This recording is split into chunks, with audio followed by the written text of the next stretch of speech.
Following video is not made for kids. Viewer discretion is advised. Hello to my subscribers, this is the TFangy coming to you with what will hopefully be a successful video. And today we are going to be doing a part 1 of what will be a 2-part review of the Transformers Studio Series Gamer Edition Optimus Prime. Now the reason why I decided to break the review into 2 parts is because unfortunately it's late at night, and even though the 4th of July is over, there's neighbors of mine who are still sending off illegal fireworks, and several times tonight the lights blinked on and off, and so I was worried we were going to lose the internet and lose power. And even though I could still technically record a review without my internet signal, I didn't see the point of wasting the battery on my laptop. But since the lights stayed on, I figured I'd come to you with part 1, which is Gamer Edition Optimus Prime while he's still inside the box. Now, I got Gamer Edition Optimus Prime from Amazon last month when he was still pretty hard to come by, and was he kept selling out.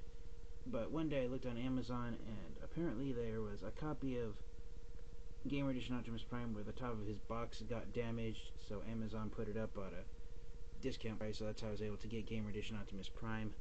The figure itself is undamaged, so since I eventually take my Transformers action figures out of their boxes anyway, I figured that why not get a copy of Optimus Prime even if his box is beat up a bit. I did actually tape it up myself before, right where it's ripped. I put some tape on there to try and get the box as fixed up as possible before, and I eventually got around to reviewing this figure. But it's still nice to have. So here's Gamer Edition Optimus Prime. I am in all his splendor and glory inside the box. The video game that this figure is based on, which is the Transformers War for Cybertron video game that was released by, I believe the game maker was called High Moon Studios. The game was released back in 2010, and a lot of Transformers fans and collectors were surprised when Hasbro announced that modern day action figures based on the Transformers video games released by High Moon Studios, which there were 2, War for Cybertron in 2010 and Fall of Cybertron in 2012. Now, it was surprising that these figures are being used in the Studio Series line.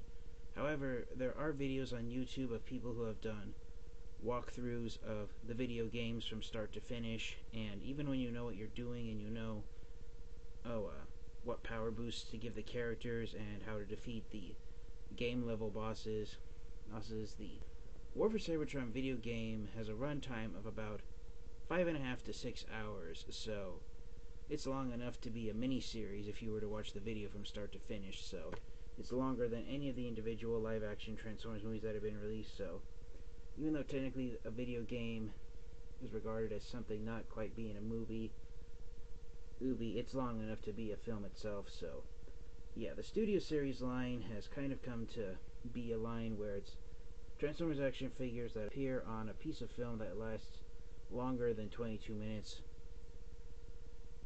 And it's really surprising that the War for Cybertron and Fall of Cybertron video games have now been inducted into the Studio Series line.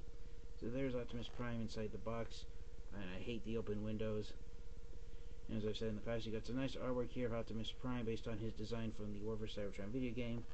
Got another image of it on there. There's a zoomed out image of Optimus Prime in his robot mode, and here on the side of the box it boasts being plastic free packaging, but with all the backlash that Hasbro has received from collectors about hating open window packaging, they've announced that starting next year in 2024 they're going to go back to having a plastic window on the front of the box at least.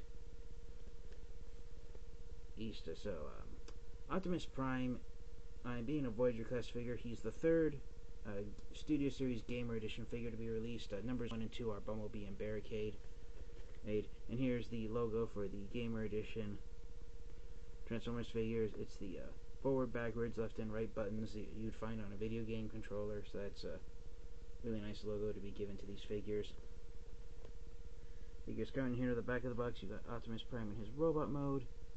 You have him in his vehicle mode, and I love the design of the Cybertronian science fictional looking semi-tractor truck that Optimus Prime transforms into, and he transforms back and forth between robot mode and vehicle mode in just 22 steps, and he has, as like most recent Optimus Prime action figures, he has the gimmick where you can open his chest and he's got the Matrix of Leadership inside. And then Optimus Prime, the screenshot that the backdrop that comes inside his box with him, it's based on the scene in the video game from the K-On! Prison Break.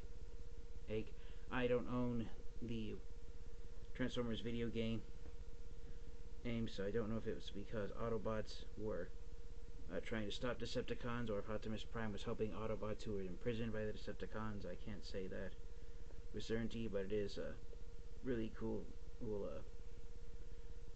screenshot of the video game that Optimus Prime is based on. His one-sentence bio on the back of the box reads, Optimus Prime enacts a plan to be captured by the Decepticons in an effort to save Zeta Prime. So that's I probably should have read the bio first.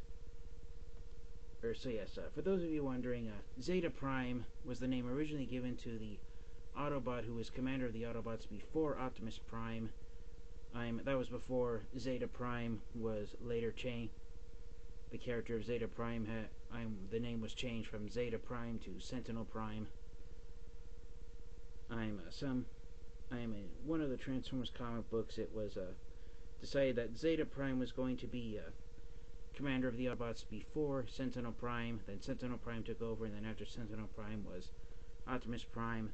I believe in the War for Cybertron video games, Zeta Prime is, in fact, Sentinel Prime, the Autobot commander before Optimus Prime, and Optimus Prime's mission to save the current Autobot commander before him, when he was still Orion Pax, it failed, and he was given the Matrix of Leadership and became the next Autobot commander.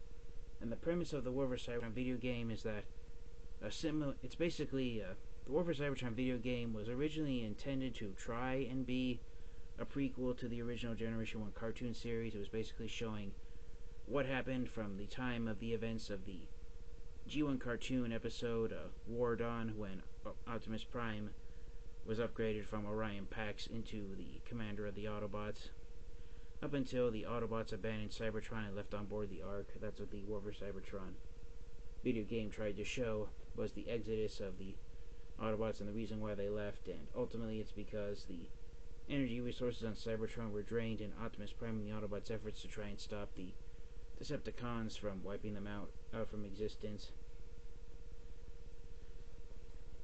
So it's a really nice, really interesting storyline to give Optimus Prime.